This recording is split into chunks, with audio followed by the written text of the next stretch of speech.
Bismillahirrahmanirrahim. Assalamu alaikum students. Welcome to online classes of Science Based School. I hope you all are fine.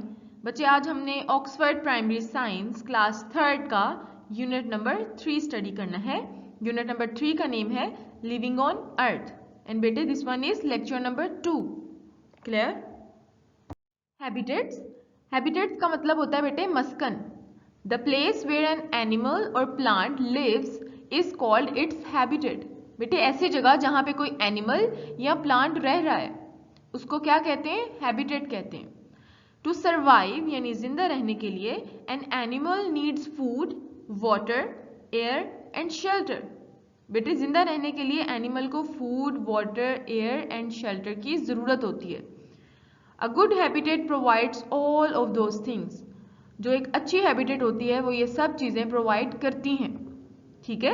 Some habitats are small and others are large. बेटे कुछ habitats ऐसी होती हैं जो small होती हैं, मतलब छोटी होती हैं, और कुछ हैबिटेट्स ऐसी हैं जो बहुत लार्ज भी होती हैं. Different plants and animals live in different habitats. बेटे जो डिफरेंट टाइप्स के प्लांट्स होते हैं और डिफरेंट टाइप्स के जो एनिमल्स होते हैं वो डिफरेंट हैबिटेट्स में ही जिंदा रहते हैं और अपनी उनकी जो रहाइश होती है वो भी डिफरेंट एरियाज में होती है. Clear? A field is the natural habitat for a range of living things. बेटे जो एक फील्ड होता है यानी खेत होता है वो नेचुरल हैबिटेट है, मतलब कुदरती मस्कन है for a range of living things. बहुत ज्यादा लिविंग थिंग्स के लिए, इंक्लूडिंग जिनमें शामिल हैं butterflies, grass, mice and flowers. The plants in a field are adapted for growing in lots of light. बेटे जो प्लांट्स होते हैं एक फील्ड में यानी खेत में जो प्लांट ग्रो करते हैं वो अडेप्टेड होते हैं, यानी उनको आदत होती है. किस बात की आदत होती है? For growing in lots of light, कि वो ग्रो करें इन लॉट्स ऑफ लाइट में, बहुत ज्यादा लाइट में. और लॉट्स ऑफ लाइट दिन के वक्त किसकी होती है बेटे? सन की होती है ना. तो उनको बहुत ज्यादा सनलाइट में ग्रो करने की आदत होती है. The animals are adapted to living in a field too. तो बेटे जो एनिमल्स होते हैं उनको भी आदत होती है, वो भी अडेप्टेड होते हैं to living in a field too, कि वो भी खेत में रहें. They are small and can hide from large predators. बेटे वो जो एनिमल्स होते हैं वो स्मॉल साइज के होते हैं और वो अपने आप को छुपाते हैं. हाइड का मतलब होता है खुद को छुपा लेना. फ्रॉम लार्ज प्रेडेटर्स, बड़े शिकारियों से. ठीक है. प्रेडेटर्स क्या होते हैं? बड़े शिकारी, such as birds and foxes. Many of them dig burrows. बहुत ज्यादा जो एनिमल्स होते हैं वो क्या करते हैं? डिग बरोज यानी गड्ढे खोद लेते हैं. और लिव अमंग प्लांट्स. और कुछ एनिमल्स ऐसे होते हैं जो प्लांट्स के दरमियान रहते हैं. क्यों रहते हैं? ताकि वो अपने आप को हाइड कर सकें. किससे हाइड कर सकें? फ्रॉम लार्ज प्रेडेटर्स से. क्लियर हो गया? अ लार्ज वाइल्ड एनिमल, बेटे एक बड़ा जंगली जानवर सच एज अ लायन, जैसे कि शेर है, would not find enough food to eat in a field. तो बेटे शेर को जो है एक फील्ड में इनफ फूड नहीं मिलता. A lions natural habitat is a much larger area. बेटे जो लायन का नेचुरल हैबिटेट होता है यानी कि वो एरिया जहाँ पे लायन जो है वो जिंदा रहता है वो क्या है? वो बहुत लार्जर एरिया होता है. That includes grassland, small clumps of trees and rocks. Clear? They can hide themselves in these areas. बेटे जो लायन होते हैं वो इन एरियाज में खुद को छुपा लेते हैं. When they hunt their prey, जब वो शिकार करते हैं. हंट का मतलब होता है शिकार करना. देयर प्रे, जिसका उन्होंने शिकार करना होता है. और किसका शिकार करते हैं लायंस बेटे? Other large animals such as deer and buffaloes. तो लायन जो है वो अदर लार्ज एनिमल्स का जो है वो हंट करते हैं यानी शिकार करते हैं, जिसमें डियर भी आ जाते हैं एंड बफलोस भी आ जाते हैं. वो क्या करते हैं? लार्ज ग्रासलैंड्स में जो है वो अपने आप को छुपा लेते हैं लायंस. ठीक है. तो वहां पे जब छुपा लेंगे और जब डियर्स एंड बफलोज जो है वो अपनी ग्रास जो है वो ईट करने के लिए आती हैं तो लायंस क्या करते हैं बेटे? उनका शिकार कर लेते हैं और उनको खा जाते हैं. Lions have sharp teeth and claws to help them hunt. तो बेटे शेरों के क्या होते हैं बेटे? शार्प टीथ होते हैं, बहुत तेज दांत होते हैं, एंड क्लॉज और पंजे होते हैं बहुत शार्प किस्म के, टू हेल्प देम हंट. और ये क्यों होते हैं बेटे? ताकि उनको हेल्प मिल सके अपने शिकार को पकड़ने के लिए. क्लियर हो गया? Here are some of the main habitats in the world with some of the plants and animals that live in them. बेटे नेक्स्ट हम क्या करने लगे हैं? जो दुनिया में मेन हैबिटेट्स हैं, जो बड़ी बड़ी हैबिटेट्स हैं जो कि मेनली प्रेजेंट है इस वर्ल्ड में, उसमें प्लांट्स और एनिमल्स दोनों रहते हैं. तो हमने अब उनको स्टडी करना है. क्लियर? सबसे पहले बेटे आ जाता है पोलर रीजन्स, यानी कि ऐसे इलाके जहां पे सिर्फ जो है वो बर्फ होती है। तो उसमें पोलर रीजन्स में जो है जहाँ पे हर जगह आइस ही है और जो है वो स्नो फॉलिंग हर वक्त हो रही है, तो उस एरियाज में कौन से एनिमल्स और प्लांट्स होंगे। क्लियर, अब हमने वो देखना है। फर्स्ट पे है बेटे पोलर बियर। वो तो हमें पता है कि पोलर रीजन्स में सबसे पहले तो जब पोलर रीजन्स का नेम आता है तो हमारे जहन में पोलर बियर का नेम आता है। क्लियर। सेकेंड है बेटे पेंगुइन, ये देखिए पेंगुइन। थर्ड पे कौन है, वुल्फ। और जो पोलर रीजन्स में वुल्फ होते हैं ना वो भी बड़े लाइट से कलर के होते हैं, जैसे वाइट क्रीमी सा उनका कलर होता है। क्लियर। फोर्थ पे है बेटे सील, जो कि वाटर में रहती है, वाटर के करीब करीब रहेगी। ठीक है। फिफ्थ पे है बेटे आर्कटिक फोक्स, ये आर्कटिक फोक्स बेटे ये ऐसी फोक्स होती है जो कि पोलर रीजन्स में होगी और ये टोटल वाइट कलर की होती है और मोस्टली नजर ही नहीं आती। अगर ये बर्फ में खड़ी हो ना तो ऐसे लगता है कि यहाँ पे बर्फ ही है, और ये जो आर्कटिक फोक्स है ये बिल्कुल भी नजर नहीं आती क्योंकि इसका कलर बिल्कुल जो है वो बर्फ के साथ मैच हो रहा होता है। 6 पे है बेटे सीवीड, ये भी एक प्लांट है जो कि पानी में रहता है। 7 में फिश एंड 8 पे फाइटोप्लैंक्टन। बेटे फाइटोप्लैंक्टन भी ऐसे टाइप ऑफ प्लांट्स होते हैं जो कि पानी में रहते हैं। क्लियर हो गया, ये पोलर रीजन्स के सारे एनिमल्स और यहाँ पे प्लांट्स भी हैं। ठीक है। अब अगर हम आ जाएं किस हैबिटेट में आ जाएं बेटे, डेजर्ट में आ जाते हैं। तो डेजर्ट में क्या होता है, ये डेजर्ट में डिफरेंट प्लांट्स और एनिमल्स हैं, तो हमने इनका सीक्वेंस से जो है वो देखना है कि कौन से प्लांट्स हैं और कौन से एनिमल्स हैं। अगर हम फर्स्ट पे देखें तो ये बेटे एक श्रब है। सेकंड पे देखें तो ये एक कैक्टस है। थर्ड पे क्या है, ये थर्ड पे बेटे एंटीलोप, ये भी एक टाइप ऑफ एनिमल है जो कि डेजर्ट में रहता है। ठीक है। फोर्थ पे है बेटे फोक्स, जो कि डेजर्ट में होगी, और ये वाली जो फोक्स होती है बेटे ये बिल्कुल डेजर्ट की जो मिट्टी होती है उसके साथ मैच करती है।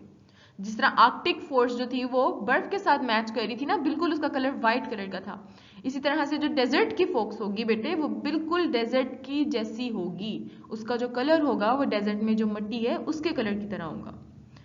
5 पे है बेटे बस्टर्ड, ये बेटे ये एक टाइप ऑफ बर्ड है जिसका पूरा नेम है हुबारा बस्टर्ड।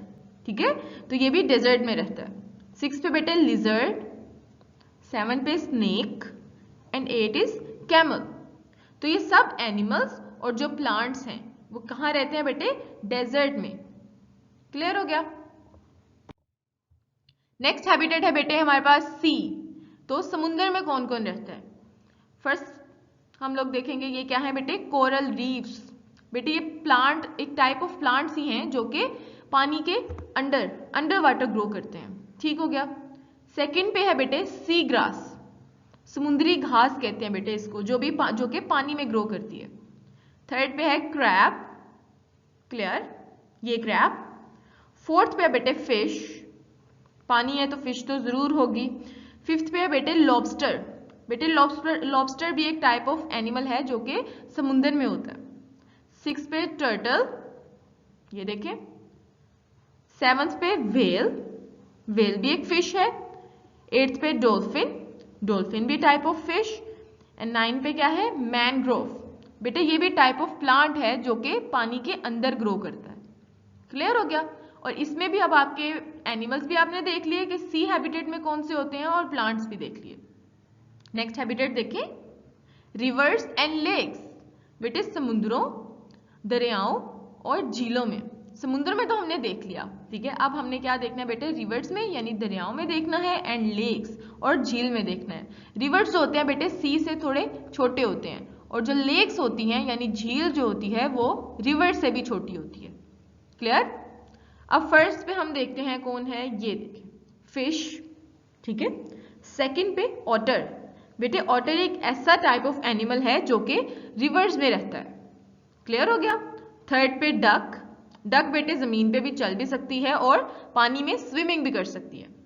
फोर्थ पे बेटे स्वैन, बेटे स्वैन भी टाइप ऑफ डक होती है लेकिन ये पानी में स्विम करती है। फिफ्थ पे क्या है बेटे, रीड, जो कि पानी के करीब जो कि प्लांट्स ग्रो करते हैं ना उनको कहते हैं। 6 पे है लोटस, लोटस बेटे ऐसे फ्लावर्स होते हैं जो कि पानी में ग्रो करते हैं। 7 पे है बेटे ड्रैगन फ्लाई, ये देखें ड्रैगन फ्लाई, ये आपने मोस्टली देखी होगी सबने। 8th पे है बेटे फ्रॉग, ठीक है। तो ये सब प्लांट्स और एनिमल्स जो हैं वो रिवर्स और लेक्स में रहते हैं। इनकी हैबिटेट क्या हुई? Rivers and lakes. Clear? Next बेटे आ जाता है फॉरेस्ट। हम सबको पता है फॉरेस्ट जो है वो जंगल को कहते हैं। तो फॉरेस्ट में क्या क्या होता है? फर्स्ट पे है tall trees such as pines and firs. बेटे फॉरेस्ट में जो है वो टॉल ट्रीज, लंबे लंबे दरख्त होते हैं, पाइन्स ट्री भी हो सकते हैं एंड फर ट्री भी हो सकते हैं। क्लियर? जैसे ये फर्स्ट पे आप देखें, ठीक है, ये बहुत लंबा दरख्त है, ये पाइन ट्री भी हो सकता है और फर ट्री भी हो सकता है। सेकेंड पे है broad leaf trees such as oaks and elms. बेटे ऑक्स एंड एल्म्स जो हैं वो टाइप ऑफ ट्रीज हैं, और ये कौन सी टाइप के ट्रीज हैं? जिनके जो पत्ते होते हैं वो बहुत ब्रॉड होते हैं, यानी चौड़े होते हैं। क्लियर? और सेकंड पे ये देखें, ये ओक ट्री है। ठीक हो गया। थर्ड पे क्या है बेटे? मंकी, ये देखें। फोर्थ पे पैरट, फिफ्थ जैगुआर, ये देखें, ठीक है। ये जैगुआर होता है और इसको टाइगर कहते हैं। डिफरेंस फील हो रहा है? इसको कहते हैं चीता। फिफ्थ पे तो जैगुआर है।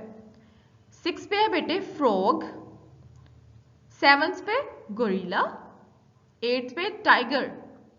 टाइगर और जैगुआर 2 डिफरेंट टाइप के एनिमल्स हैं, ठीक है। और 9 पे बियर एंड 10th पे एलिफेंट। तो ये डिफरेंट टाइप के जो एनिमल्स हैं बेटे वो फॉरेस्ट में रहते हैं, यानी जंगल में रहते हैं, और एनिमल्स भी होते हैं और डिफरेंट टाइप के ट्रीज भी होते हैं। अब समझ लगी है फॉरेस्ट हैबिटेट की। Living things are adapted to the habitats in which they live. तो बेटे जो लिविंग थिंग्स होती हैं उनको जिस हैबिटेट में वो रह रही होती हैं उसी हैबिटेट की आदत हो जाती है। Clear? Adaptation is the word we use to describe how plants and animals have developed special parts. बेटे अडेप्टेशन एक ऐसा वर्ड है जो हम यूज करते हैं क्या डिस्क्राइब करने के लिए, क्या बताने के लिए कि किस तरह प्लांट्स और एनिमल्स ने अपनी बॉडी के स्पेशल पार्ट्स डिवेल्प कर लेते हैं, ठीक है, that help them to fit into the environment. और ये स्पेशल पार्ट्स क्या करते हैं? उन एनिमल्स को या प्लांट्स को हेल्प करते हैं कि वो फिट रहें, अपने आप को इन्वायरमेंट में फिट रख सकें, ठीक है। जैसे मैं आपको एग्जांपल देती हूँ, लाइन है, तो लाइन के जो है बहुत शार्प टीथ होते हैं और क्लॉज होते हैं। तो वो तेज दांत जो होते हैं और जो उसके बहुत तेज और लंबे से पंजे होते हैं वो किस काम में लाइन को हेल्प करते हैं बेटे?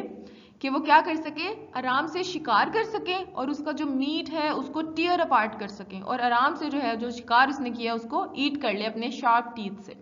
क्लियर हो गया? तो ये क्या थी? लाइन की अडेप्टेशन थी कि उसने स्पेशल पार्ट्स, और वो स्पेशल पार्ट्स क्या थे लाइन के बेटे? Clause and sharp teeth. उससे उसको हेल्प हुई कि वो हंट कर सके। क्लियर हो गया? अब अडेप्टेशन समझ लगी? Discuss and answer. तो बेटे हमने डिस्कस करना है और आंसर करना है पिक्चर्स को देख के। How have the following animals adapted. तो ये वाले जो एनिमल्स होते हैं वो उन्होंने अपने आप को किस तरह से हैबिटेट में अडेप्ट किया होता है। वेयर डू दे लिव, और वो कहाँ रहते हैं। बेटे हमने ये अभी जो डिफरेंट टाइप्स की हैबिटेट्स पढ़ी उसमें ये पिक्चर्स थी, तो आपने पहचानना है कि कौन सी हैबिटेट में ये एनिमल्स रहते हैं। Talk about the parts of their bodies that help them to survive in their habitats. तो बेटे हमने उन एनिमल्स की पार्ट्स ऑफ बॉडीज को भी डिस्कस करना है जो कि उनको हेल्प करती हैं कि ये इन हैबिटेट में सर्वाइव कर सकें। क्लियर हो गया? फर्स्ट पे देखें, ये क्या है? कैमल है एंड कैक्टस। तो बेटे ये एनिमल जो कैमल है बेटे वो किस हैबिटेट में रहता है? डेजर्ट में रहता है ना, और कैक्टस भी डेजर्ट में होते हैं। तो सहरा यानी डेजर्ट में सबसे ज्यादा जो हैबिटेट है वहां पे इस किस चीज की कमी होती है? पानी की कमी होती है ना। सहरा में बारिश नहीं होती और सिर्फ रेत होती है। तो कैमल क्या करता है बेटे, उसको अगर कोई पानी मिलता है या कोई ऐसा एरिया जहाँ पे पानी है तो वो बहुत ज्यादा पानी जो है वो अपनी बॉडी में स्टोर कर लेता है, ठीक है। तो इसकी जो डेजर्ट हैबिटेट थी वहां पे इसको पानी की कमी थी तो इसने पानी को स्टोर करना, ठीक है। इस तरह से ये सर्वाइव करेगा इस हैबिटेट में। इसी तरह जो कैक्टस है बेटे, कैक्टस के जो लीव्स होते हैं ये जो उसके ऊपर बहुत ज्यादा कांटे होते हैं।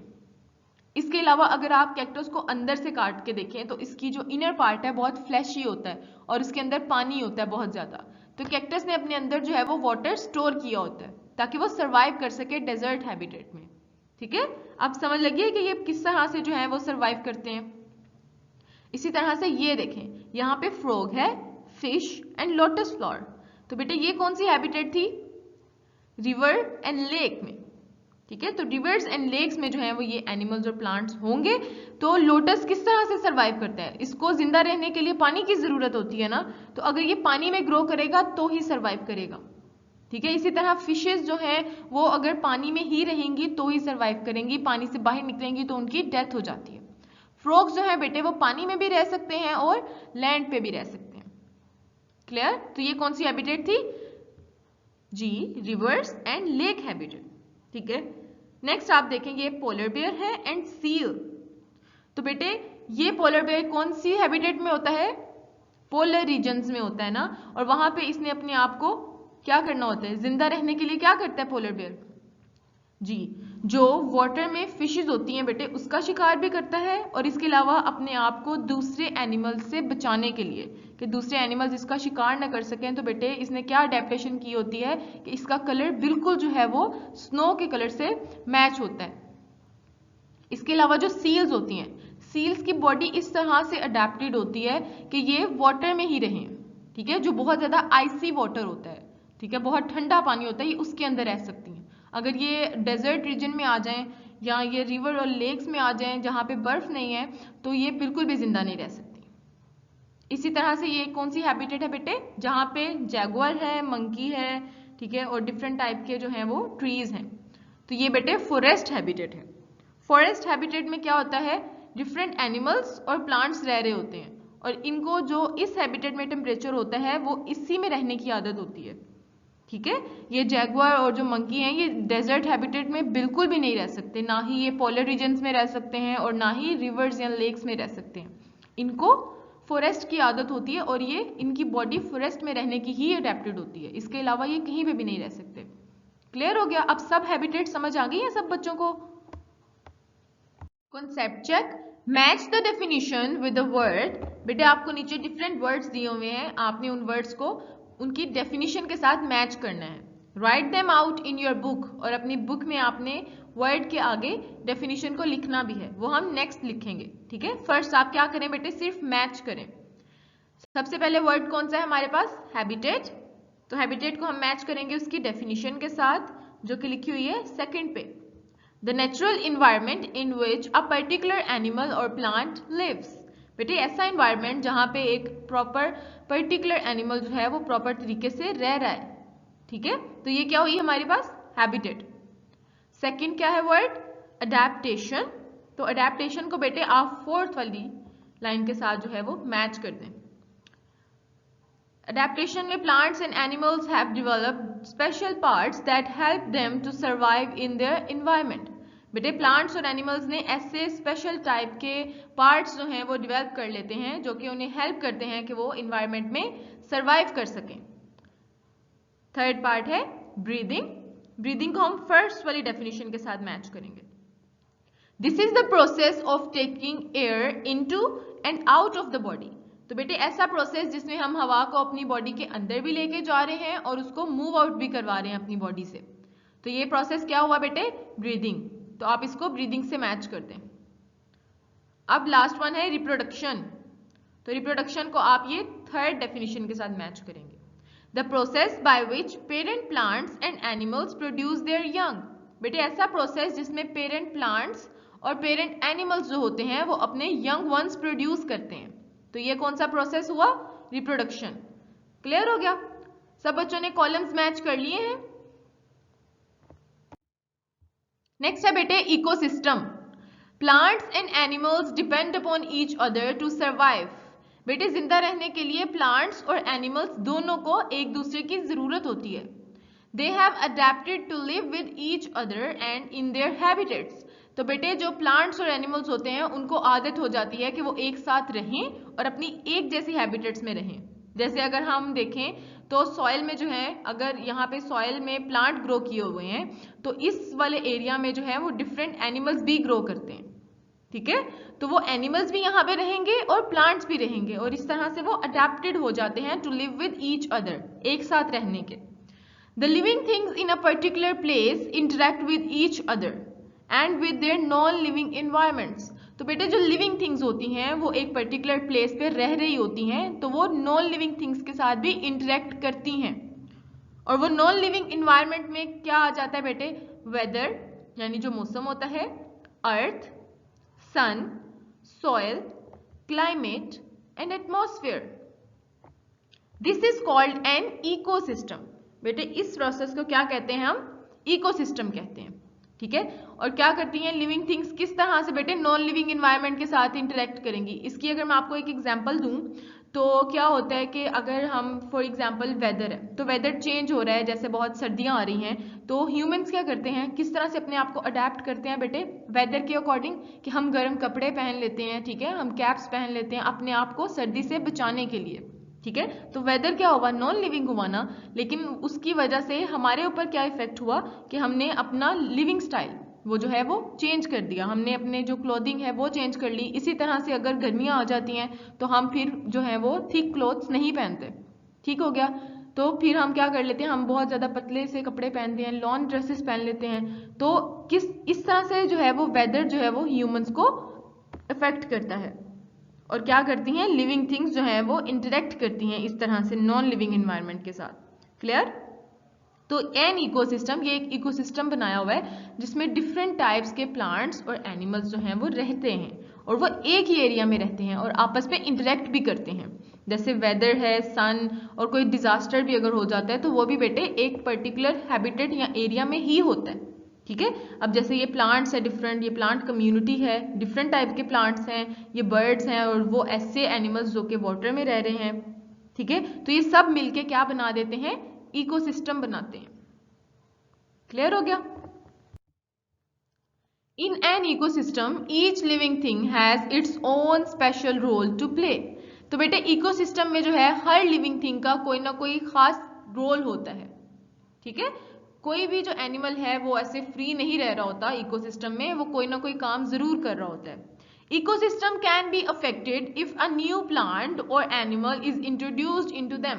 बेटे अगर कोई नया पौधा या कोई और किस टाइप का एनिमल जो है वो हम इकोसिस्टम में इंट्रोड्यूस करवा देते हैं तो इकोसिस्टम इफेक्ट कर सकता है। ठीक है, ecosystem can also be disrupted by natural disasters such as storms, floods, fires and volcanic eruptions। तो बेटे इकोसिस्टम तबाह भी हो सकता है। डिस्ट्रप्टेड का मतलब होता है बहुत सख्त किस्म का जो है वो अफेक्ट हो जाना किसी वजह से इकोसिस्टम को, या वो तबाह हो जाना। और वो किस तरह से तबाह हो जाता है बेटे? बाय नेचुरल डिजास्टर्स, कुदरती जो डिजास्टर्स होते हैं जिसमें तूफान होते हैं, स्टॉर्म्स, फ्लड्स यानी सैलाब, फायर्स यानी आग लग जाना, एंड वोल्केनिक इरप्शन, बेटे जो वोल्केनो से लावा निकलता है उसको कहते हैं वोल्केनिक इरप्शन। तो इन सब से जो है, इन सब डिजास्टर से बेटे इकोसिस्टम डिसरप्ट हो जाता है। क्लियर हो गया? Some animals are extinct. Extinct mean they no longer exist. बेटे कुछ एनिमल्स एक्सटिंक्ट होते हैं, और एक्सटिंक्ट का मतलब क्या होता है? यानी ऐसे एनिमल जो कि अब एग्जिस्ट नहीं करते, मतलब पास्ट में होते थे लेकिन अब वो एग्जिस्ट नहीं करते। तो उनमें क्या आ जाता है बेटे? The dinosaurs become extinct long ago. बेटे बहुत टाइम पहले डायनासोर्स जो थे वो जिंदा होते थे, लेकिन अब जो है वो एक्सटिंक्ट हो गए हैं, यानी अब वो जिंदा नहीं है। Some animals become extinct due to actions of humans. बेटे कुछ एनिमल्स ऐसे होते हैं जो कि एक्सटिंक्ट हो जाते हैं, जो नो लॉन्गर एग्जिस्ट, अब वो दोबारा से जिंदा नहीं होते, या वो अब वो नहीं है प्रेजेंट अर्थ पे। क्यों नहीं है बेटे? क्योंकि due to actions of humans, human actions की वजह से। जैसे एग्जांपल है द डोरो, ये एक ऐसा एनिमल है, अ फ्लाइटलेस बर्ड। बेटे ये बर्ड है जो कि फ्लाइटलेस होता है, जो उड़ नहीं सकता। तो ये भी क्या है बेटे? एक्सटिंक्ट हो गया है। क्यों एक्सटिंक्ट हुआ है? Because he was haunted until no more remained. मतलब इसका इतना शिकार हुआ पास्ट में, इतना लोगों ने जो है इसका शिकार किया कि अब ये जिंदा ही नहीं बचा। अब इसकी कोई एक एनिमल की जो स्पीशी है वो भी जिंदा नहीं है। तो क्या हुआ? डोडो जो है वो ह्यूमन एक्टिविटीज की वजह से एक्सटिंक्ट हो गया, और डायनासोर्स भी। क्लियर हो गया? How humans affect animals and there habitats, किस तरह से जो ह्यूमंस हैं वो एनिमल्स को और उनकी हैबिटेट्स को यानी उनके मस्कन को किस तरह से अफेक्ट करते हैं। Human can disrupt habitat bye changing them, तो बेटे ह्यूमंस जो है वो हैबिटेट तबाह कर सकते हैं बाय चेंजिंग देम, उन्हें चेंज करके। This in turn can disrupt a whole ecosystem, और इसकी वजह से ऐसे भी हो सकता है कि पूरे का पूरा इकोसिस्टम ही डिसरप्ट हो जाए। Clear? Ecosystem can very in size, ecosystem जो है वो साइज में डिफर कर सकता है। वेरी का मतलब होता है डिफर करना। They can be very small, वो स्मॉल भी हो सकते हैं लाइक अ पडल, और वेरी लार्ज, और बहुत बड़े भी हो सकते हैं like a forest. Clear? When land is cleared in order to build a house, बेटे जब एक जमीन कोई एक ऐसा पर्टिकुलर एरिया उसको हम क्लियर कर देते हैं, क्यों क्लियर करते हैं? टू बिल्ड अ हाउस, एक घर बनाने के लिए। This can have an impact on large number of plants and animals, तो बेटे उस लैंड में जो प्लांट्स और एनिमल्स रहते हैं उनकी जो हैबिटेट होती है वो ह्यूमन एक्टिविटीज की वजह से तबाह हो जाती है। कि हमने अपना घर बनाना है, हमने अपना घर बनाने के लिए उस लैंड पे एनिमल्स और प्लांट्स का घर जो था वो तबाह कर दिया। ठीक है? For example small animals lose their homes, जो बेटे स्मॉल एनिमल्स होते हैं वो अपने घर लूज कर देते हैं, and their sources of food, और उनके जो फूड सोर्सेज होते हैं उस लैंड में वो भी लूज हो जाते हैं। They need to find food and shelter elsewhere in order to survive, तो बेटे उनको सर्वाइव करने के लिए खुराक की और शेल्टर की जो जरूरत होती है, अब उन्हें वो क्या करेंगे? वो किसी दूसरी जगह पे उसको फाइंड करेंगे। ठीक है? तो ये किसकी वजह से उनके साथ ऐसे हुआ? ह्यूमन की वजह से ना। तो इस तरह से जो ह्यूमन है वो डिसरप्ट कर सकते हैं हैबिटेट्स को भी और होल इकोसिस्टम को भी। क्लियर हो गया? डिस्कस एंड आंसर, बेटे हमने पिक्चर्स को देख के उनको डिस्कस करना है और जवाब देना है। Discuss these pictures, how is the ecosystem being disrupted, तो बेटे इन दोनों पिक्चर्स में इकोसिस्टम किस तरह से डिसरप्ट हो रहा है यानी तबाह हो रहा है। And which animals and plants will be affected, और कौन से एनिमल्स और प्लांट्स जो हैं वो इससे अफेक्ट करेंगे। क्लियर? फर्स्ट पिक्चर पे अगर हम देखें तो एक पर्सन है, एक ह्यूमन बीइंग है जो कि प्लांट की यानी और ट्रीज की जो है वो कटिंग कर रहा है। अब उसने क्या किया बेटे? इसकी कटिंग कर दी। जब एक ट्री की कटिंग कर देते हैं तो वो बेटे डेथ हो जाती है उसकी, वो मजीद जिंदा नहीं रह सकता। तो प्लांट, कौन सा प्लांट इफेक्ट हुआ बेटे? ट्री। अब जो ट्री पे जो है वो डिफरेंट टाइप के बर्ड्स रह रहे हैं, तो वो भी क्या करेंगे बेटे? अब जब ट्री ही नहीं रहा तो उनका घर भी तबाह हो गया, तो वो भी अब उसमें नहीं रह सकते। तो ट्रीज में जो बर्ड्स रह रहे हैं या डिफरेंट टाइप के इंसेक्ट्स होते हैं वो अगर रह रहे होते हैं, अगर हम ट्री कट कर देते हैं तो उनकी भी हैबिटेट डिसरप्ट हो जाती है। क्लियर हो गया? अब अगर सेकंड पिक्चर में देखें तो ये एक ऐसी लेक है जहां पे बहुत ज्यादा जो है वो ट्रैश है। इस ट्रैश की वजह से क्या होगा कि लेक में गंध पैदा हो जाएगा और ग्रीन ग्रीन कलर का जो मटेरियल है वो वाटर में जो है वो बन जाएगा। इससे क्या होगा? इससे जो वाटर में फिशेज हैं और दूसरी जो है एक्वेटिक एनिमल्स हैं जो कि पानी में रहते हैं वो सब जो है वो इफेक्ट होंगे। वो बेटे अच्छी तरह से सांस नहीं ले सकेंगे, उनको सांस लेने में बहुत मुश्किल होगी। जैसे ट्रैश में जो स्ट्रॉज होते हैं, वो जो एनिमल्स रह रहे होते हैं जैसे टर्टल्स हैं और वो जो है वो पानी में रहते हैं, तो उनके नोज में जो है ये स्ट्रॉज चले जाते हैं और इससे उनकी डेथ कॉज हो जाती है, और ऐसे होता है। इसलिए बेटे इस वाले इकोसिस्टम में जो लेक इकोसिस्टम था इसमें क्या हुआ? ट्रैश ने उनका ब्रीदिंग को जो है वो बहुत ज्यादा इफेक्ट किया, जिसकी वजह से एनिमल्स की तो डेथ हो गई। तो अब जो प्लांट्स हैं जो कि पानी में रह रहे हैं उन प्लांट्स की भी जो है वो डेथ हो जाती है, क्योंकि वो भी इजीली ब्रीथ नहीं कर सकते। उनको पानी में ब्रीदिंग उन्होंने करनी होती है, वो भी इजीली नहीं कर सकते, और जो पानी उनको जिंदा रहने के लिए चाहिए होता है वो भी गंदा हो जाता है। तो क्या हुआ कि इस ट्रैश की वजह से जो पानी में एनिमल्स थे और जो प्लांट्स थे वो इफेक्ट हुए और वो उनकी डेथ कॉज हो गई। ठीक है? तो इस तरह से इकोसिस्टम डिसरप्ट होता है। In Pakistan, some animals are in danger of becoming extinct. बेटे पाकिस्तान में कुछ एनिमल्स ऐसे हैं जिनको खतरा है कि वो एक्सटिंक्ट हो जाएं। वो एनिमल्स कौन से होते हैं बेटे? इंडेंजर्ड एनिमल्स होते हैं। ठीक है? These endangered animals need our help to protect them. बेटे ये जो इंडेंजर्ड एनिमल्स हैं इनको हमारी हेल्प की जरूरत है कि हम इन्हें प्रोटेक्ट कर सकें। और इंडेंजर्ड एनिमल्स में कौन से एनिमल्स हैं बेटे?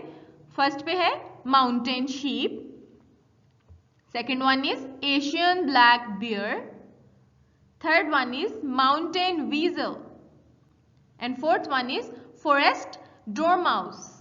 बेटे ये जो 4 एनिमल्स हैं ये इंडेंजर्ड एनिमल्स हैं पाकिस्तान में, और ये बेटे क्या है, इनको खतरा है कि ये एक्सटिंक्ट हो जाएं।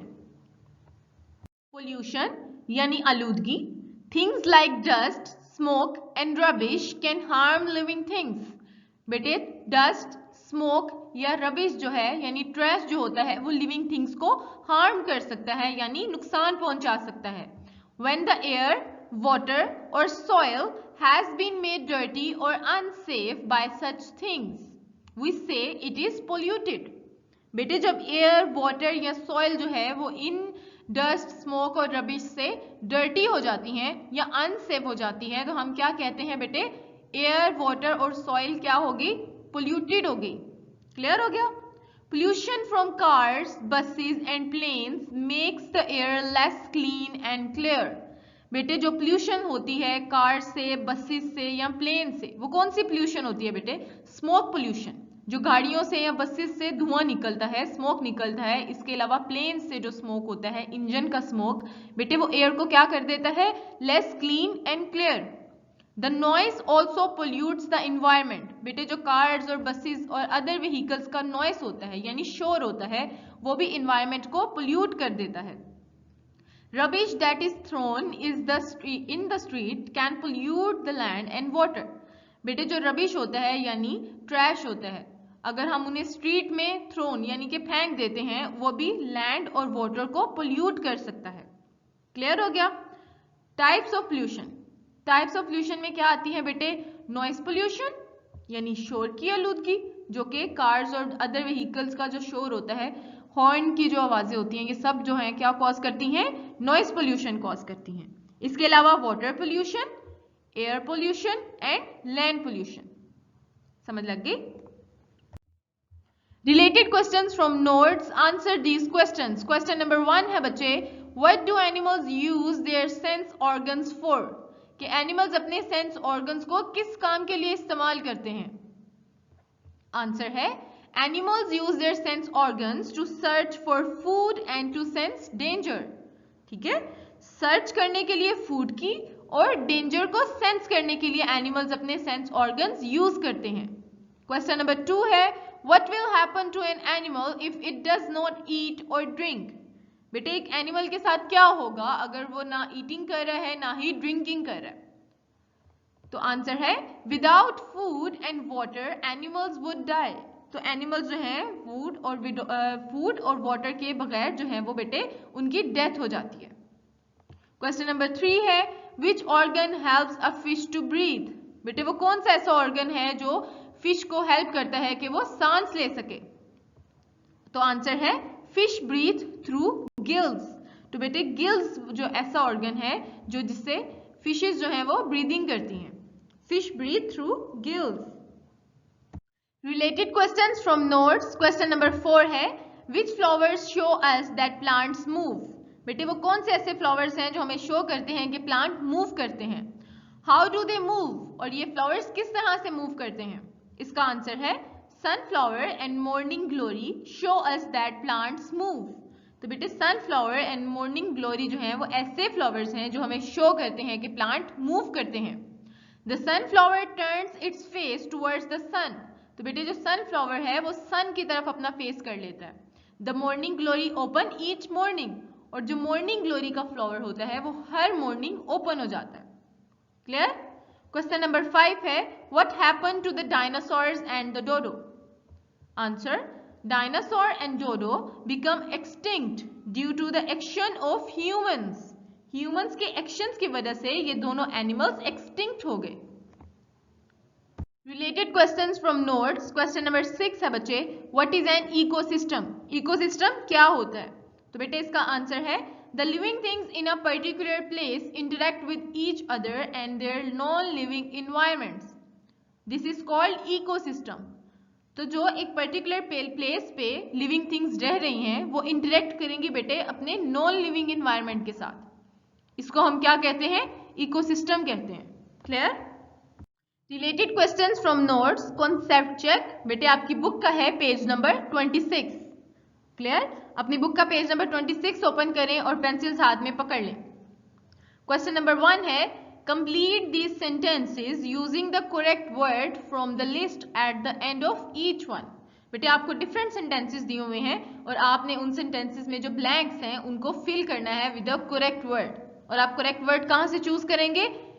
ये आपको नेक्स्ट लिस्ट दी होंगी, उससे आपने करेक्ट वर्ड को चूज करके इस ब्लैंक में लिखना है। फर्स्ट पार्ट है डैश लिविंग थिंग्स ब्रीथ। तो बेटे इसमें क्या आएगा? All living things breathe. सब जानदार चीजें जो हैं वो ब्रीथ करती हैं यानी सांस लेती हैं। सेकंड पार्ट है फिश डैश थ्रू डैश।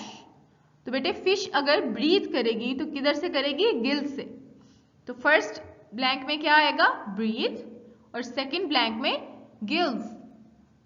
इसी तरह से थर्ड पार्ट है leaves take in dash through dash. तो लीव्स अपनी बॉडी में जो एयर लेके जाते हैं वो किसके थ्रू लेके जाते हैं? स्टोमेटा के थ्रू। ठीक है, तो क्या लिस्ट में से कौन सा वर्ड देखेंगे हम? एयर यहां पे लिख दिया फर्स्ट ब्लैंक में और स्टोमेटा किधर लिखा? सेकंड ब्लैंक में। बेटे आपने पेंसिल से एक्सरसाइज जो है वो नीटली काम करना है और इसको फिल करना है सब वर्ड्स को। ठीक है, related questions from notes concept check. आपकी बुक का बेटे पेज नंबर है 30। अपनी बुक का पेज नंबर 30 ओपन करें। उसमें क्वेश्चन नंबर 2 है match the definition with the word, write them out in your book. बेटे आपको वर्ड दिया होगा और आपने वर्ड के आगे उसकी जो डेफिनेशन है, जो एग्जैक्ट डेफिनेशन है, ठीक है, उसके साथ आपने वर्ड को मैच करना है। और आप किसके साथ मैच करेंगे बेटे? पेंसिल के साथ। क्लियर? फर्स्ट पे आ गया हैबिटेट। हैबिटेट को आप बेटे ये सेकंड वन के साथ मैच करें। The natural environment in which a particular animal lives. एक ऐसा इन्वायरमेंट जहां पे एक एनिमल और प्लांट जो है बेटे वो रह रहा है। ये हैबिटेट की डेफिनेशन हुई, इसके साथ आपने इसको मैच कर दिया पेंसिल से। अडेप्टेशन। तो बेटे अडेप्टेशन क्या होता है? Adaptation describes when plants and animals have developed special parts that help them to survive in their environment। ठीक है, तो अडेप्टेशन को आपने फोर्थ वन के साथ मैच कर दिया। क्लियर हो गया? ब्रीदिंग यानी सांस लेना। तो ब्रीदिंग बेटे फर्स्ट वन के साथ आप इसको करेंगे match. This is the process of taking air into and out of the body. बेटे ऐसा प्रोसेस जिसमें आप एयर को अपनी बॉडी के अंदर भी लेके जा रहे हैं और अपनी बॉडी से बाहर भी मूव कर रहे हैं, उसको क्या कहते हैं? ब्रीदिंग। तो ब्रीदिंग को आप ये फर्स्ट कॉलम के साथ मैच करें ऐसे। ठीक है, रिप्रोडक्शन। रिप्रोडक्शन क्या होते हैं? The process by which parent plants and animals produce their young. बेटे ऐसा प्रोसेस जिसमें पेरेंट प्लांट्स जो होते हैं या पेरेंट एनिमल्स जो होते हैं वो प्रोड्यूस करते हैं देयर यंग वंस, यानी कि यंग बेबीज। इस प्रोसेस को क्या कहेंगे? रिप्रोडक्शन। तो फोर्थ वन यानी रिप्रोडक्शन को आप ये थर्ड कॉलम के साथ मैच करें इस तरह से। ठीक है, एक दफा रिपीट कर रही हूं। हैबिटेट को बेटे आपने ये सेकंड कॉलम के साथ मैच करना है ऐसे। अडेप्टेशन को फोर्थ वन के साथ इस तरह से, ब्रीदिंग को एयर के साथ एंड रिप्रोडक्शन को थर्ड कॉलम के साथ। ठीक है, related questions from notes exercise. Question number 1 है चूज द करेक्ट आंसर। बेटे आपको 4 ऑप्शंस दिए हैं जिसमें से 3 ऑप्शन गलत हैं और 1 ऑप्शन करेक्ट है। आपने करेक्ट आंसर को चूज करना है। पार्ट 1 है plants take in water through this part, branches, leaves, fruits, roots. तो बेटे प्लांट जो है वो वाटर अपनी बॉडी के अंदर किस पार्ट के थ्रू लेके जाते हैं? रूट्स के जरिए। ठीक है, तो डी ऑप्शन हमारा करेक्ट हुआ। सेकंड पार्ट है which of the following is adapted to live under water. बेटे वो कौन सा एनिमल ऐसा है जो कि अडेप्टेड है कि वो पानी के अंडर रहे? ठीक है, A lion, B crow, C chicken and D fish. तो बेटे लायन, काउ एंड चिकन तो है वो तो पानी में नहीं रहते, तो हमें पता है कि फिश जो है वो ही अंडर वाटर रहती है। ठीक हो गया। थर्ड पार्ट है the natural home of an animal और plant is called its a habitat, B house, C country, D hutch. तो बेटे जो नेचुरल होम होता है एक एनिमल का या प्लांट का उसको हम क्या कहते हैं? हैबिटेट। तो ए ऑप्शन करेक्ट हुआ। रिलेटेड क्वेश्चंस फ्रॉम नोट्स में पार्ट 4 है, to survive an animal needs a habitat that contains. बेटे जिंदा रहने के लिए एनिमल को एक ऐसी हैबिटेट की जरूरत होती है जिसमें क्या हो, प्लांट्स, वाटर एंड सॉइल हो। बी ऑप्शन है food, water, air and shelter हो। C water and air and D air, soil, water and food. तो बेटे ऐसी हैबिटेट इंसान को या किसी भी एनिमल को या प्लांट को चाहिए होती है जिंदा रहने के लिए जिसमें क्या हो, food, water, air and shelter. तो बी ऑप्शन करेक्ट हुआ। क्लियर। फिफ्थ पार्ट है, which of this is a habitat of camel and cactus. तो बेटे कैमल और कैक्टस की कौन सी हैबिटेट होती है, A desert, B polar region, C sea, D option है फॉरेस्ट। तो बेटे कैमल और कैक्टस की जो नेचुरल हैबिटेट है वो क्या है, डेजर्ट। क्लियर। तो ए पार्ट हमारा करेक्ट हुआ। Related questions from notes. Question number 2 है बच्चे, fill in the blanks. Part 1 है, dash and dash lay eggs. बेटे snakes and birds lay eggs, यानी कि वो अंडे देते हैं। क्लियर। तो आपने ब्लैंक में क्या लिखना है, snakes and birds. Second part है, a cat gives dash to birth. बेटे a cat gives birth to kitten. Clear हो गया। थर्ड पार्ट है, plants take in air through tiny holes in their dash. तो बेटे प्लांट्स जो हैं वो अपने टाइनी होल्स के थ्रू अपनी बॉडी के अंदर एयर लेके जाते हैं। ठीक है। और वो टाइनी होल्स किधर होते हैं, इन देयर लीव्स।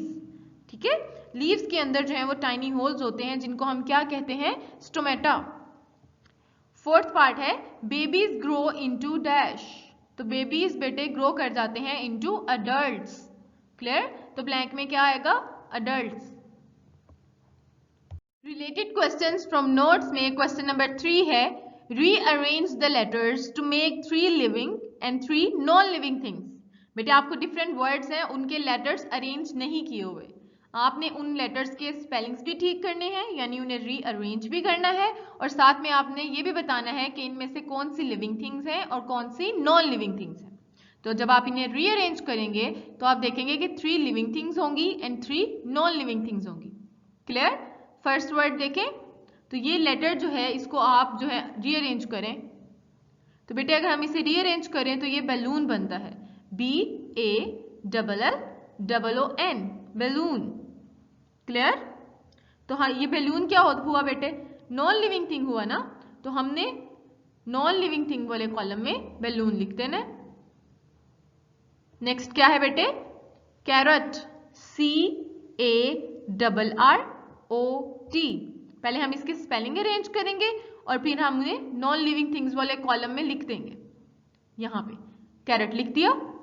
नेक्स्ट देखें, ये क्या है बेटे, अगर हम इसको अरेंज करें तो ये सनफ्लावर बनता है, SUNFLOWER,